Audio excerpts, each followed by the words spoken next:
రైతు భరోసాపై రేవంత్ సర్కార్ కీలక నిర్ణయం తీసుకుంది. నాగలి పట్టి సాగు చేసే రైతులకి రైతు భరోసా ఇవ్వాలని నిర్ణయించింది రేవంత్ సర్కార్.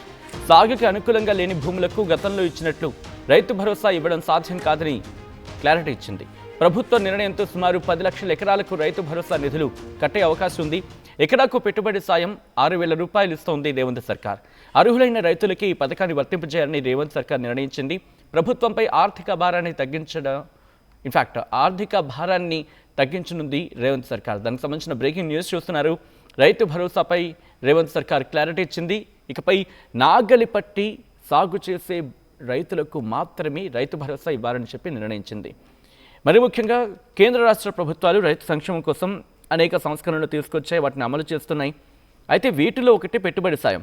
ఎకరాకి ఎంత అంటూ కొద్ది రోజుల క్రితం దీని గురించి మాట్లాడుకున్న సందర్భం. అయితే ఆర్థిక సాయం అందిస్తున్నాయి ప్రభుత్వాలు. తెలంగాణలో రైతు భరోసా పేరుతో ఈ పథకం అమలవుతోంది. గతంలో 2 సీజన్లకు కలిపి ఎకరాకు 10,000 రూపాయల ఆర్థిక సాయం ఇస్తూ ఉన్న సందర్భం.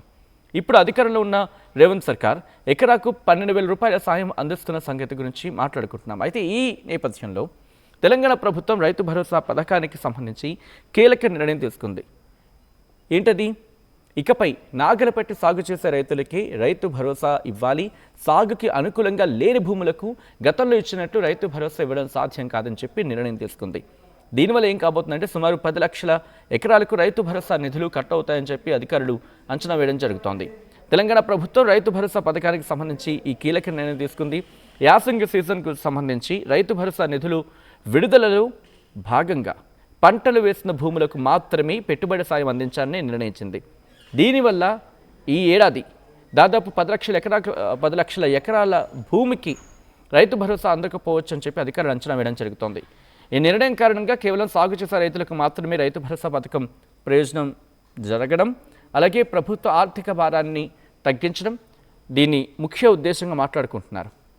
అయితే కొద్దిసేపటి క్రితం నిర్వహించిన ఈ ఉన్నత స్థాయి సమీక్ష సమావేశంలో ముఖ్యమంత్రి రేవంత్ రెడ్డి ఈ ఆర్డర్స్ని పాస్ చేసినట్టుగా తెలుస్తుంది. డీటెయిల్ ఇన్ఫర్మేషన్ తెలుసుకుందాం.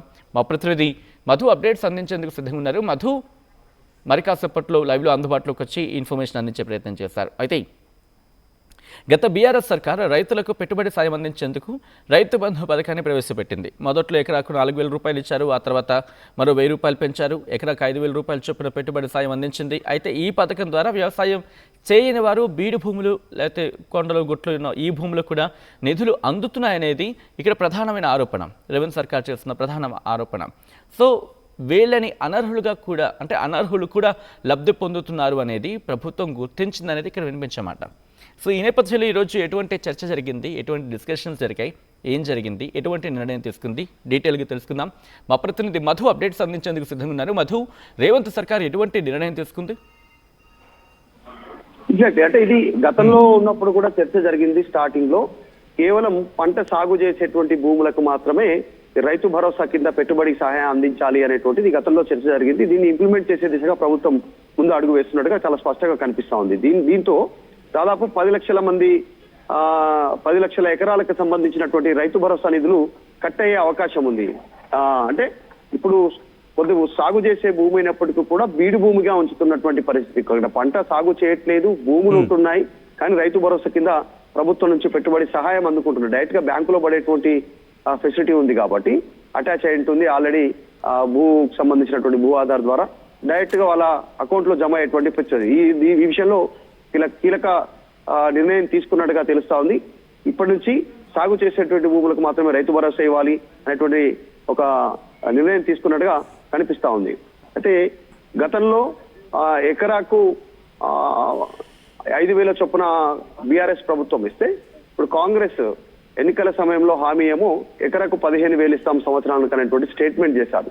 తర్వాత దాన్ని 12,000 కుదించారు రైతు భరోసాకి సంబంధించినటువంటి విషయంలో. దాన్ని ఇప్పుడు కట్ చేసేటువంటి అవకాశం కనిపిస్తా ఉంది. సాగు చేయనటువంటి భూముల కంటే మీ పంట సాగవాలి, మీ భూమి సాగవాలి, పంట పండుతుంది, అందులో పంట వేశానంటే ధృవీకరణ జరిగిన తర్వాత మాత్రమే వారికి రైతు భరోసా నిధులు పడేటువంటి సిచ్యువేషన్ చాలా స్పష్టంగా కనిపిస్తుంది. ప్రస్తుతం అయితే రేవంత్ రెడ్డి ముఖ్యమంత్రి అయిన తర్వాత 12,000 ఇస్తా ఉన్నటువంటి పరిస్థితి ఉంది. ఇప్పుడు ఈ కట్ చేసేటువంటి ప్రాసెస్ లో దాదాపు 10 లక్షల ఎకరాలు నిరుపయోగంగా, అంటే గత కొంతకాలంగా గత 10 ఏళ్ల బీఆర్ఎస్ హయాంలో కానీ ఇప్పుడు కాంగ్రెస్ అధికారంలోకి వచ్చినాక 2 సంవత్సరాలు కానీ ఈ టైంలో ఈ 10 లక్షల ఎకరాలు అసలు సాగే చేయట్లేదు అనేటువంటిది ప్రభుత్వం గుర్తించినట్టుగా తెలుస్తా ఉంది. మరి సాగు చేయనటువంటి వారికి సాగు చేయడానికి పెట్టుబడి సహాయం ఎందుకు ఇవ్వాలి? పెట్టుబడి సహాయం చేసేదే సాగు చేయడానికి, పంట పండించడానికి, రైతుకి ఆర్థికంగా చేయూతనివ్వడానికి. అట్లాంటి సందర్భంలో వాళ్ళు సాగు చేయనప్పుడు ఎందుకు ఇవ్వాలనేటువంటి ఆలోచన తెస్తా ఉంది. సో గతంలో కూడా చర్చ జరిగినటువంటి పరిస్థితి. సో దీనివల్ల పెద్దగా వ్యతిరేకత వచ్చేటువంటి అవకాశం ఏమి ఉండకపోవచ్చు. నిజంగా సాగు చేయాలనుకుంటున్నటువంటి వారికి సాగు చేస్తే దాని ప్రూఫ్స్ సబ్మిట్ చేస్తే దానికి సంబంధించినటువంటి ధృవీకరణ జరిగితే వారికి అకౌంట్ లో డైరెక్ట్ డబ్బులు పడేటువంటి అవకాశం ఉంది. సో మొత్తానికైతే ఇక రైతు భరోసా నిధులు కేవలం సాగు చేసే భూములకి అంటే ఇక్కడ ప్రధానంగా అంటే ఈ గుర్తించిన అంశం గురించి మాట్లాడుకుంటే కేవలం సాగు చేసే రైతులకి మాత్రమే రైతు భరోసా అనే అంశం ప్రతిపాదనకు వచ్చిన క్రమంలో కాస్త వ్యతిరేకత వచ్చే అవకాశం ఉంటుంది. ఎందుకంటే ఇక్కడ ఎందుకు మాకు అన్యాయం జరిగిందని ఒక క్వశ్చన్ లాంటివి రైస్ అయితే కనుక వాటిని మిటిగేట్ చేసేందుకు, వాటిని క్లియర్ చేసేందుకు ప్రభుత్వం ఎటువంటి ఆలోచనతో వెళ్తోంది, ఎటువంటి దీనికి సంబంధించి ఎటువంటి వ్యూహంతో వెళ్తోంది మధు? అంటే మొదటి నుంచి కూడా కాంగ్రెస్ అధికారం చేపట్టిన వెంటనే ఫస్ట్ అలిగేషన్ చేసిందంటే కేసీఆర్ రైతు బంధు పేరిట అప్పుడు రైతు బంధు పథకం స్కీమ్ ఇప్పుడు రైతు భరోసాగా పేరు మారింది. అప్పుడు రైతు బంధు పేరిట కొండలు, గుట్టలు, బీడు భూములకు, పొలాలకు, రియల్ ఎస్టేట్ వెంచర్లకు వీళ్ళందరికీ డబ్బులు ఇచ్చారు, డైరెక్ట్ అకౌంట్ లో వేశారు, ప్రజాధనాన్ని దుర్వినియోగం చేశారనేటువంటి విమర్శలు వచ్చాయి. సో ఇప్పుడు దాన్ని కట్ చేసుకునేటువంటి ప్రయత్నం, సరి చేసుకునే ప్రయత్నం, దాంతో పాటు ప్రస్తుతం రాష్ట్ర ఆర్థిక పరిస్థితి కూడా చాలా అధ్వానమైనటువంటి పరిస్థితిలో ఉంది. ఇది డైరెక్ట్ గా ఎవరో చెప్పడం కాదు, డైరెక్ట్ రాష్ట్ర ముఖ్యమంత్రి రేవంత్ రెడ్డి పలు సందర్భాల్లో అనేక వేదికల ద్వారా డైరెక్ట్ గా చెప్తా ఉన్నారు. రాష్ట్రం అప్పుల పాలైంది, ఆర్థిక పరిస్థితి బాగలేదు, అప్పు పుట్టట్లేదు, ఎక్కడ పోయినా పట్టించుకోవట్లేదు, నిధులకు సంబంధించిన విషయంలో మనలో ఎవరైనా నమ్మి అప్పు కూడా ఇవ్వట్లేదు అనేటువంటి. సో ఈ ఆర్థిక భారాన్ని తగ్గించుకునేటువంటి అవకాశం దాదాపు 10 లక్షల ఎకరాలు అంటే మనం ఎంత డబ్బు సేవ్ అవుతుంది, ప్రభుత్వానికి ఎంత ఆదాయం సేవ్ అయ్యేటువంటి అవకాశం ఉంది అనేటువంటిది ప్రస్తుతం దీనికోసమే నిర్ణయం తీసుకుంటున్నట్టుగా తెలుస్తోంది ప్రభుత్వం. సో ఆ రకంగా ఆర్థిక భారం తగ్గుతుంది ప్రభుత్వం పైన. అంటే ఇదే ఫైనల్ కాల్ అనుకోవాలా? అంటే ఇదే ఫైనల్ కాల్ అనుకోవాలా, లేకపోతే ఇంకా ఏమైనా మోడిఫికేషన్ జరిగే అవకాశం ఉందా, ఏమైనా మార్పులు చేర్పులు జరిగే అవకాశం కనిపిస్తుందా? అంటే ఎగ్జాక్ట్లీ ఇప్పుడు జనరల్ గా మనము ఎగ్జాంపుల్ తీసుకుంటే సచిన్, ఇప్పుడు చదువుకునేటువంటి వారి కోసం ఫీజు రియంబర్స్మెంట్ విషయం కానీ మిగతా వాళ్ళ కోసం ఏ రకంగా అయితే ప్రభుత్వం ఖర్చు పెడుతుందో, సో చదువుకోలేనటువంటి వారి పైన పెద్దగా ఖర్చు పెట్టడానికి, ఫీజు రియంబర్స్మెంట్ ఇవ్వడానికి, ఇంకేదో ఇతర ఖర్చులు పెట్టడానికి ప్రభుత్వం సిద్ధంగా ఉండదు. సేమ్ ఇది కూడా అట్లనే ఎగ్జాంపుల్.